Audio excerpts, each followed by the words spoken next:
Olá, turma! Tudo bem com vocês? Nós trabalharemos hoje, então, os módulos 21 e 22 da apostila 3, tá? Que envolve triângulos e quadriláteros. Então, nós vamos aprofundar um pouquinho mais os nossos conhecimentos sobre os polígonos, né? Nós já conhecemos várias características deles e hoje trabalharemos, então, especificamente com os triângulos e quadriláteros, tá? Em nosso último encontro síncrono, nós comentamos sobre os pontos colineares, né? Então, o que são pontos colineares? São os pontos que pertencem a uma mesma reta. Então, neste exemplo aqui, A, B e C são pontos colineares, pois estão sobre uma mesma reta, né?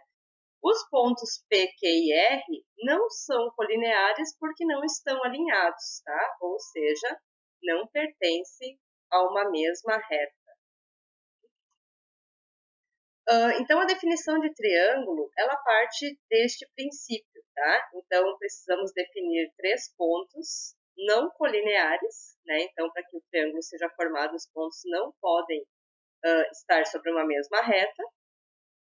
Reunindo, então, né, ligando estes pontos, nós obtemos, então, um triângulo. Então, observem o exemplo aqui, os pontos A, B e C, né, não são colineares. A ligação desses pontos, então, nos dá o triângulo ABC, tá? De lados AB, AC e BC. Os elementos, então, do triângulo são os mesmos elementos de um polígono qualquer, né? Os vértices A, B e C, aqui estão eles. Os segmentos que formam os lados, que nós acabei de comentar com vocês, o lado AB, o lado BC e o lado AC.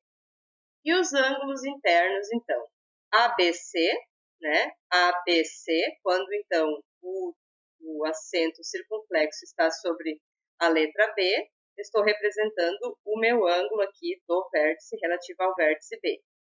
Aqui nós temos o ângulo BCA, é a representação deste ângulo aqui, e o ângulo CAB, representação deste outro ângulo aqui, que tem origem no vértice A. Estabelecendo classificações, então. Nós estabelecemos classificações para diferentes situações, né, pessoal? E classificação para países, selos, quadriláteros, né, seres vivos.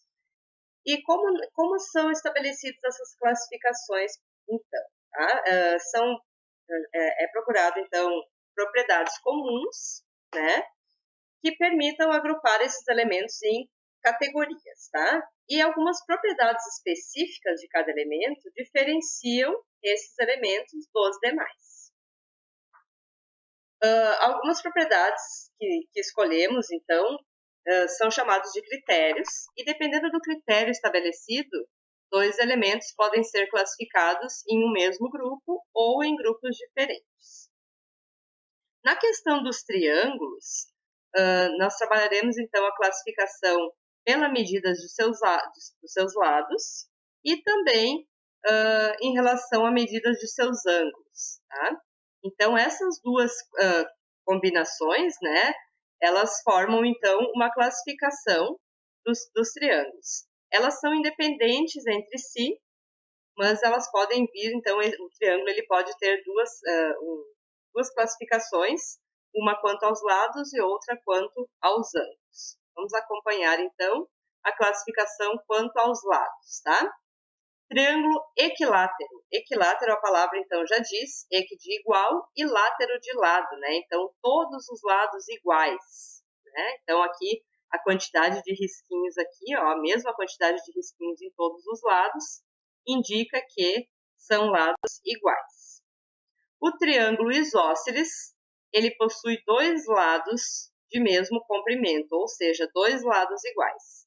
Notem aqui, ó, a quantidade de risquinhos é a mesma para os dois lados iguais. E aqui eu tenho somente um risquinho num lado que possui medidas diferentes. Pessoal, é muito importante que vocês saibam, tá, que o triângulo equilátero ele também é isósceles.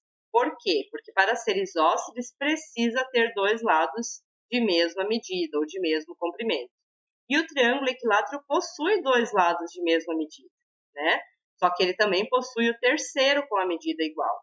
Então, o triângulo equilátero é também isósceles, tá? Mas o triângulo isósceles não é equilátero. Triângulo escaleno. 3 lados diferentes, então aqui representado por quantidade de risquinhos diferentes em cada lado, tá? Significa que as medidas são todas diferentes. Agora vamos acompanhar então a classificação dos triângulos quanto aos ângulos, tá? Um triângulo acutângulo, ele possui todos os ângulos agudos. Lembrando que ângulos agudos são aqueles ângulos menores que 90 graus, tá? Todos os ângulos menores que 90 graus. Triângulo retângulo possui um ângulo reto, né? Ou seja, um ângulo de 90 graus. E o triângulo obtusângulo possui um ângulo obtuso, que é, por sua vez, maior que 90 graus e menor que 180 graus. Tá? Então, aqui está o ângulo obtuso do triângulo. Nós temos a imagem de um gatinho, né, feito a partir de triângulos. E aqui, então, por exemplo, nas orelhinhas nós temos triângulos retângulos, né? Aqui a face dele e a parte do corpo é formado, então, por triângulos acutângulos. E aqui nós temos um triângulo obtusângulo, onde aparentemente tem um ângulo maior que 90 graus. Lembrem sempre da comparação com o L, né, pessoal? Então, todos os ângulos mais fechadinhos, então, né, olha aqui, ó, aqui o L não está, né, ele está mais fechado que o L. Então, acutângulo, né, um triângulo acutângulo, pois tem os ângulos agudos. Quando o L é formado, então, certinho aqui, ó, é um triângulo retângulo, ângulo reto. E quando ele é mais aberto, então, que o L, é um ângulo obtuso, ok? Aqui nós temos um exemplo, tá? Um exercício que nós vamos resolver juntos. Então, considerando o triângulo abaixo, faça o que se pede. Escreva o seu nome. Aqui faltou o U no seu, né? Desculpem. O nome desse triângulo, então, ele se dá a partir dos vértices, né? Então, eu escolho um vértice e, seguindo a sequência, eu posso nomeá-lo. Então, a primeira opção aqui que eu dei é o triângulo chamado BOM, né? BOM, ou pode ser chamado também de BMO, BMO ou MOB, certo? Então, todas as possibilidades aqui de nomear o triângulo foram dadas. Nomeie seus vértices. Então, os vértices é o vértice B, o vértice O e o vértice M. Os seus lados, então, o lado BO, o lado BM e o lado OM. Dê o nome de seus ângulos internos. Então, os ângulos internos, quando eu falo deste ângulo aqui, então ele é o ângulo BOM, né? Ou MOB, como está representado aqui, ó, MOB. O importante é que o vértice, então, fique ao centro com o acento circunflexo. Aqui o ângulo BMO, BMO, quando eu faço referência a este ângulo aqui, e o ângulo OBM, né, quando a referência é por este ângulo aqui, situado no vértice B. E a classificação do triângulo agora quanto à medida dos seus lados e aos seus ângulos, tá? Observe os lados, ó, pessoal. Todos os lados com medidas diferentes, tá? Então, a classificação deste triângulo quanto aos lados é escaleno, né? Ele possui todos os lados de medida diferente. E quanto aos ângulos, nós conseguimos notar facilmente aqui, mesmo sem a indicação dos ângulos, que eu não possuo nenhum ângulo reto, né? Nenhum ângulo de 90 graus, então ele não é um triângulo retângulo. Também não possuo nenhum ângulo maior que 90, ou seja, nenhum ângulo obtuso. Então, ele só é formado por ângulos agudos, então ele é um triângulo acutângulo, tá? Então, a classificação dele quanto aos lados e ângulos, ele é um triângulo escaleno, acutângulo, tá? Então, escaleno quanto aos lados e acutângulo quanto aos ângulos, ok? Agora falaremos um pouco sobre os quadriláteros notáveis, tá? Todos os polígonos com 4 lados são chamados quadriláteros, tá? Aqui nós temos o exemplo de um quadrilátero. Só para que vocês lembrem, então, os elementos do quadrilátero, assim como de qualquer polígono, né? Este quadrilátero aqui, ele possui os lados, no caso 4, por ser quadrilátero, tá? Então, o lado BC, o lado CD, o lado AD e o lado AB, tá? AB ou BA, então, tanto faz aqui a questão dos lados. O importante é que vocês saibam que são lados formados por segmentos de reta. Formados também por 4 vértices, os vértices A, B, C e D. Os 4 ângulos internos, tá? Que só está faltando o acento circunflexo no vértice correspondente. Então, aqui no centro, né, sendo o vértice B, eu faço referência a este ângulo aqui. O ângulo DCB é este ângulo com vértice C aqui, partindo do vértice C. O ângulo ADC é este aqui. E o ângulo BAD é este ângulo aqui, tá?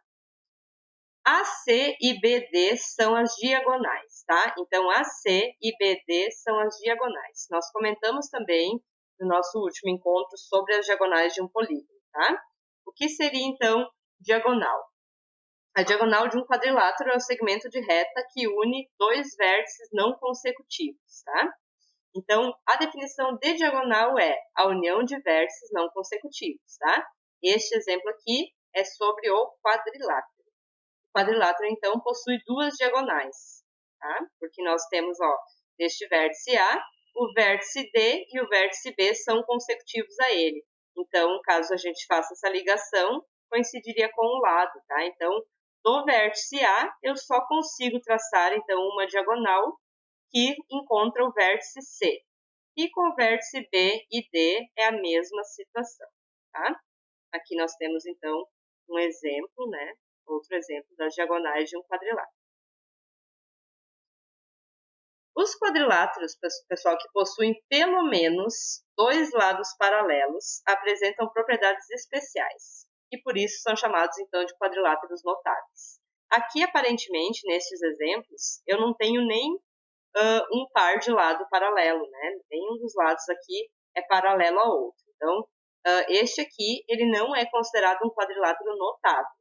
Os quadriláteros que possuem, então, pelo menos dois lados paralelos são os quadriláteros notáveis. Mesmo esses quadriláteros notáveis, né, então é possível identificar algumas diferenças entre eles. Ou vamos observar os critérios para a classificação desses quadriláteros.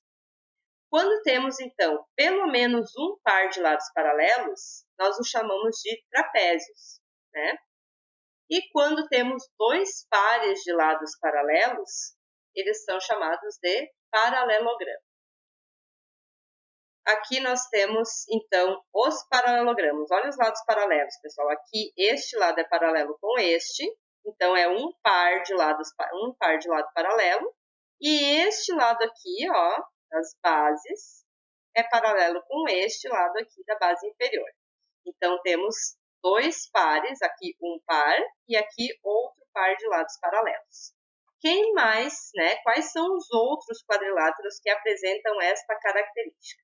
Então, o retângulo, ele possui dois pares de lados paralelos, o quadrado e o losango também, tá? Então, este lado paralelo a este e este paralelo a este.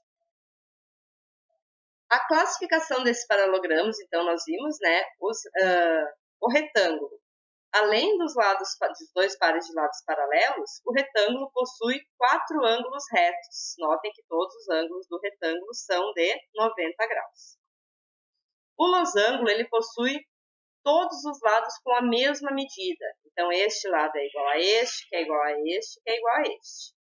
E o quadrado, ele reúne características do retângulo e do losango. Então, o quadrado, ele possui os 4 ângulos retos e os 4 lados com a mesma medida, tá? Então, pessoal, a partir dessa situação aqui, vocês podem entender, né, que todo quadrado é um retângulo, né, porque para ser retângulo precisa ter os 4 ângulos retos. O quadrado possui, então o quadrado também é um retângulo. E o quadrado também é um losango, pois possui todos os lados de mesma medida, tá? Então, todo quadrado é um retângulo e todo quadrado é um losango. Mas nem todo losango é quadrado e nem todo retângulo é um quadrado. E aqui, então, uma espécie de resumo, né, disso que foi apresentado sobre os quadriláteros notáveis. Então, primeiramente, o trapézio, dois lados paralelos, tá? Dois lados paralelos ou um par de lados paralelos. Cuidado, não significa apenas dois, tá? Muito cuidado com o português agora, pessoal. Lembrem que nós já comentamos que é preciso ter muita atenção quanto à interpretação, né, do que está sendo pedido. Então, trapézio significa, então, que eu tenho dois lados paralelos, né, podendo ter 4 lados paralelos, 2 a 2 também, ou dois pares de lados paralelos. O paralelogramo, lados opostos paralelos, ou dois pares de lados paralelos. Olha, este lado é oposto a este e eles são paralelos. E este oposto a este também são paralelos. O mesmo ocorre com o retângulo, né? Além dos lados opostos paralelos, possui 4 ângulos congruentes. E o losango, além dos lados opostos paralelos, ele possui 4 lados congruentes, tá? Lembrando que congruente significa mesma medida. E o quadrado, então, que reúne essas características apresentadas aqui no retângulo e no losango, lados e ângulos congruentes, então, de mesma medida. E aqui, pessoal, então, um apanhado, então, geral dos quadriláteros, tá? Então, aqui, no retângulo azul, eu tenho todos os quadriláteros. Aqui, pensem nos notáveis e não notáveis, tá? Essa parte aqui são todos os quadriláteros. Quando eu parto, então, para os trapézios, tá? Dentro dos trapézios estão os paralelogramos. Então, para ser trapézio, precisa ter pelo menos um par de lados paralelos. Pelo menos, tá? Não apenas. Pelo menos. Os paralelogramos precisam, então, apresentar 2 pares de lados paralelos e os quadriláteros que possuem essa característica, então, são os retângulos, os losangos e os quadrados, né? E o quadrado aqui, então, ó, abrangendo tanto retângulo quanto losango, pois ele satisfaz a característica de ambos. Ok, turma? Eu espero que vocês tenham compreendido. Anotem as informações que vocês julgarem importantes e realizem com atenção os exercícios propostos no roteiro.